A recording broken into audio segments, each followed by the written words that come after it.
Hello, welcome to GTS Frog Reviews. Today we're going to be talking about the Mipad 4 for the final time, at least as a review device. I've had it now since Monday, had a chance to play with it and everything. Overall I think it's pretty good for the price and what you're getting. There's a few, PUBG doesn't run that great or that smoothly. It's playable and it definitely does work, but you have to keep in mind you are going to get stutters and jumps, which you don't get on the iPad. Also, the lack of memory is something that if you put a lot of apps on there, you're going to drop already. So it comes with 58 or 57, and I'm already down to 47, and I did just delete PUBG.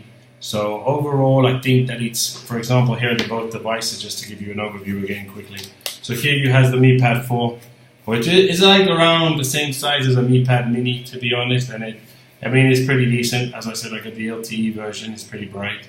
So with the LTE version, you also have the option of adding a SIM card if it has the bands. Here in Mexico, it looks like it doesn't have the bands, but it's possible in Europe it has one or two.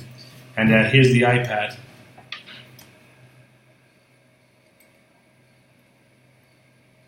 So apparently my iPad doesn't want to work today, so let's see if we can turn it on for the purposes of this video. So again, honestly, we'll start with the positives of the Mipad 4, and then I want to talk about the negatives and why the iPad is better. And overall, you guys can give your opinion below which one you would probably buy and why. Obviously, the first advantage of Mipad 4 is the price. So obviously, if you're looking for a decent device running Android and you're not too bothered if it's Android or iOS, the Mipad 4 is an alternative. Like, we sell it for around, I think this particular model, which is also the best, I believe we sell for 5,800 pesos. If you check out my page, you'll know the exact price.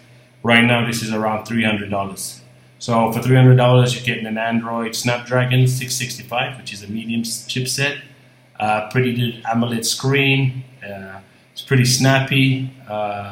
Full Android, everything. So that would be a huge advantage with this one. The battery run takes a really long time to remove the battery or for the battery to run out. So that's definitely an advantage that the Mipad 4 has over the iPad, that the battery lasts a lot longer and has a lot more power. Honestly, one of the disadvantages, at least for me, it might not be for everybody out there, but it's the screen size. I really like the size of this Apple at 9.5 inches.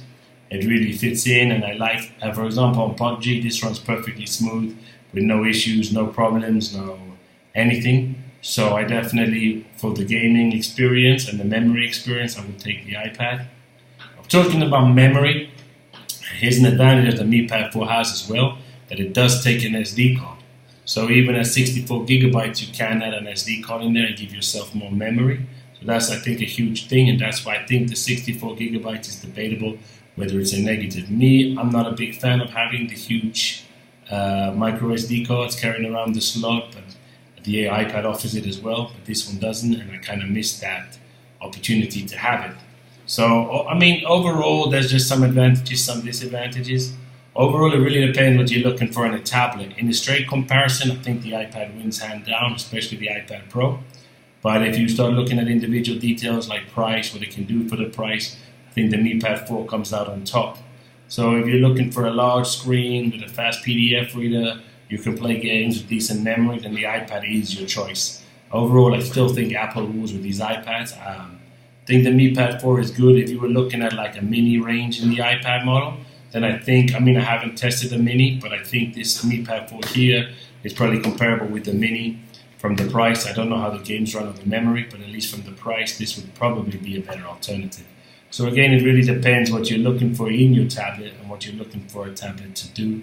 The iPad's work-wise and game-wise and app-wise is probably still a lot better than the Mipad 4. But generally, just to let you know, to complete this video, I've had a lot of good experiences with Xiaomi devices in the past. The Mipad 4 was a bit lacking, but for the price, I think it's a very, very good device. Probably one of the better Android devices out there. I've still got to test the other ones, but thank you for your time, and if you have any comments or would like to know anything, please leave them below and I'll be happy to answer them.